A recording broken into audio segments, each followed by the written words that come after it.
যেখানে মানুষ সৃষ্টিকর্তার উদ্দেশ্যে সাজদায় নত হয় প্রশান্তির খোঁজে, সেখানেই ঘটল নারকীয় তাণ্ডব, ঝরল রক্ত। ফরিদপুরের আলফাডাঙ্গায় ইরি ব্লকে সেচের পানি দেওয়া নিয়ে পুরনো বিরোধের জেরে এক যুবককে মসজিদের ভেতরেই বাঁশের লাঠি, লোহার রড ও হাতুড়ি দিয়ে পিটিয়ে গুরুতর আহত করেছে একদল সন্ত্রাসী। ঈশান নামাজের পর মসজিদের শান্ত ও পবিত্র চত্বর মুহূর্তেই পরিণত হয় এক বিভীষিকাময় রণক্ষেত্রে। এই বর্বরোচিত ঘটনায় এলাকা জুড়ে তীব্র ক্ষোভ ও নিন্দার ঝড় উঠেছে। শুক্রবার রাতে উপজেলার গোপালপুর পূর্বপাড়া জামে মসজিদে এই নৃশংস হামলা শিকার হন মোহাম্মদ মনিরুল ইসলাম। তার অভিযোগ, ৩রা সেপ্টেম্বর ইরি ব্লকে পানি দেওয়া নিয়ে স্থানীয় প্রভাবশালী মোহাম্মদ শহীদুল ইসলাম সোজার সঙ্গে তার বিরোধ হয়।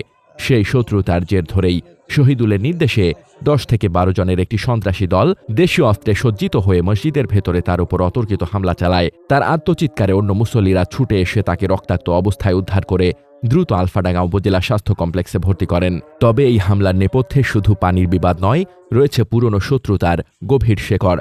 মসজিদ কমিটির সভাপতি মোনায়েম খান জানান, মসজিদের ভেতরে এমন ঘটনা চরম দুঃখজনক। আপাতদৃষ্টিতে এটি পানি নিয়ে শুরু হলেও এর পেছনে দুই পরিবারের দীর্ঘদিনের বিরোধ এবং মসজিদ কমিটির অভ্যন্তরীণ রাজনীতিও জড়িত। এলাকার একাধিক বাসিন্দা নাম প্রকাশ না করার শর্তে একই কথা জানিয়েছেন। এ ঘটনায় ভুক্তভোগী মনিরুল ইসলাম আলফাডাঙ্গা থানায় একটি লিখিত অভিযোগ দায়ের করেছেন।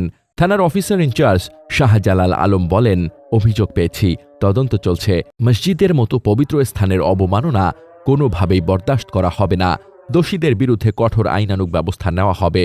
এদিকে ঘটনার পর থেকে অভিযুক্ত মোহাম্মদ শহীদুল ইসলাম সোজা পলাতক রয়েছেন এবং তার মুঠোফোন বন্ধ পাওয়া যাচ্ছে। আহত মনিরুল ইসলাম বর্তমানে হাসপাতালে চিকিৎসাধীন এবং তার অবস্থা স্থিতিশীল বলে জানা গেছে। পুলিশ হামলাকারীদের গ্রেপ্তারে অভিযান চালাচ্ছে। মোহাম্মদ শামীম রেজা, দৈনিক খোলা চোখ।